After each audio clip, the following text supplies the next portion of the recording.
Saudara DPR dan pemerintah telah menyepakati revisi Undang-Undang ITE. Apakah hasil revisi ITE sudah mengeliminasi kelemahan Undang-Undang ITE sebelumnya? Dan apakah masih ada pasal karet? Kita akan bahas bersama Dirjen Aplikasi Informatika Kementerian Kominfo, Samuel Abrijani. Pak Samuel, selamat malam. Selamat malam. Kita juga akan sapa Direktur Eksekutif Amnesty International Indonesia, Usman Hamid. Bang Usman, selamat malam. Selamat malam, Pak Sam. Saya ke Bang Usman dulu.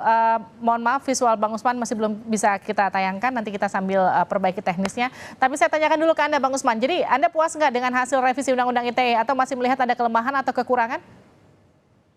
Mungkin prosesnya dulu, Mbak. Jadi saya kira prosesnya mungkin dari berbagai pertimbangan dengan perkembangan saat ini sebaiknya ditunda terlebih dahulu. Kenapa?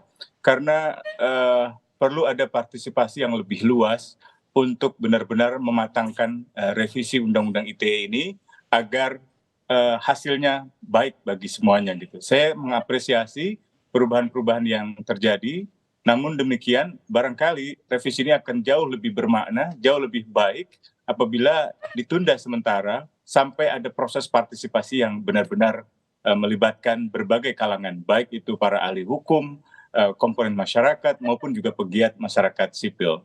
Baik, Pak Samuel gimana tanggapannya? Ya kalau dilihat prosesnya ini kan sebenarnya sudah dari tahun udah 2 tahun dibahas. Sebenarnya waktu sebelum diajukan oleh pemerintah ke DPR untuk direvisi itu ada pembahasan lewat Polhukam. Waktu itu diundang semua stakeholder di situ. Semua stakeholder diundang, asal telah dirumuskan kita ajukan. Nah pada saat kita ajukan kan memang ada penundaan karena ada antrian panjang. Akhirnya baru dibahas tahun lalu. Sebenarnya sudah masuk dari tahun 2021 tapi baru dibahas 2022. Nah itu ada. Yang apa yang dilakukan adalah penyelarasan. Pada saat kita lagi membahas undang-undang KUHP yang baru kan diputuskan. Nah makanya kita selaraskan dengan KUHP juga. Nah KUHP itu kan memang mencabut beberapa pasal yang ada di Undang-Undang ITE pada tahun 2026. Januari 1, 2026. Nah itu sebelum dicabut pun kami sudah selaraskan apa sih yang bunyinya di undang-undang di KUHP-nya. Nah, kita selaraskan karena kami tidak ada transisinya terlihat baik lah. Itu. Jadi kalau sudah partisipasi dan kalau kemarin mendengar apa yang dijelaskan oleh DPR kan waktu yang dipanggil oleh DPR kan bukan hanya pemerintah, DPR pun memanggil para stakeholder untuk berdiskusi. Yang sesinya juga pemerintah tidak ada di situ antara DPR dengan para stakeholder yang dipanggil dari civil society maupun perusahaan-perusahaan ataupun ahli-ahli yang dibutuhkan untuk klarifikasi oleh DPR. Karena kan itu kan ajuannya pemerintah, DPR yang membuatkan dimnya kan habis itu kita bahas. Itu kira-kira penjelasan dari saya. Oke, Bang Usman, merevisi pasal karet ini kan semangat dari revisi kedua Undang-Undang ITE. Menurut Anda masih ada nggak pasal-pasal yang harus diwaspadai? Ya sebenarnya masih tidak jauh berbeda dengan proses sebelumnya. Misalnya pasal pencemaran nama baik atau pasal tentang ujaran kebencian atau misalnya tentang berita bohong gitu ya.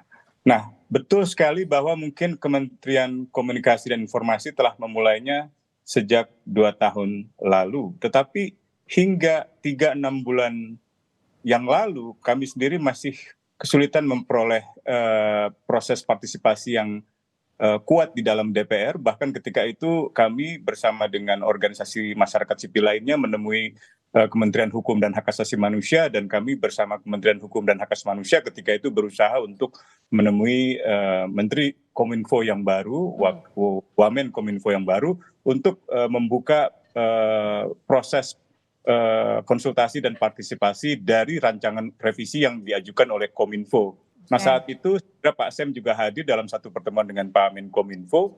Itu di antara 2 tahun itu mungkin bisa dibilang baru 6 bulan terakhir saja itu mulai bisa dibuka. Nah itu yang saya kira rasanya akan lebih baik kalau ada proses penundaan sampai benar-benar dimatangkan revisi ini dan tidak sampai ada masalah lagi di kemudian hari secara normatif. Iya, tapi ini kan akan segera dibawa ke paripurna untuk disahkan sebagai undang-undang. Gimana responnya, Mas Usman, Bang Usman?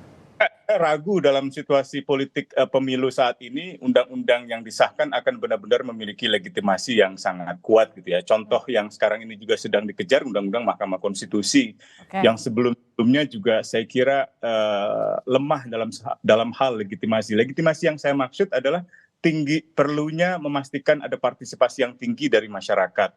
Jadi kalau partisipasi masyarakat belum cukup luas, saya khawatir justru legitimasinya menjadi rendah terhadap undang-undang tersebut, begitu. Pak Samuel, Pak Menteri itu kan meminta undang-undang ITE ini nggak boleh multitafsir. Memastikan ini setelah kemudian revisi kedua undang-undang ini dilakukan seperti apa?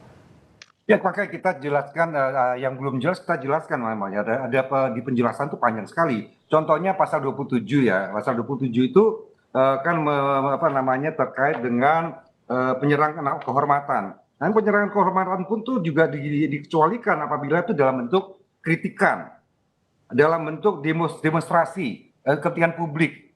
Nah, jadi ya justru kalau tidak disahkan segera, justru makin menggunakan yang lama, justru nanti dalam situasi kayak gini ini malah justru runyam menurut saya. Karena kami sudah masukkan pengecualian, pengecualian yang dimaksud dan itu tidak bisa dipidanakan apabila untuk kepentingan umum, di mana publik perlu tahu. Jadi waktu dia memberikan itu nggak bisa, selama bisa dipertanggungjawabkan apa yang diberitakan itu memang apa adanya. Atau dia terpaksa untuk membela diri, dia harus mengungkapkan namanya.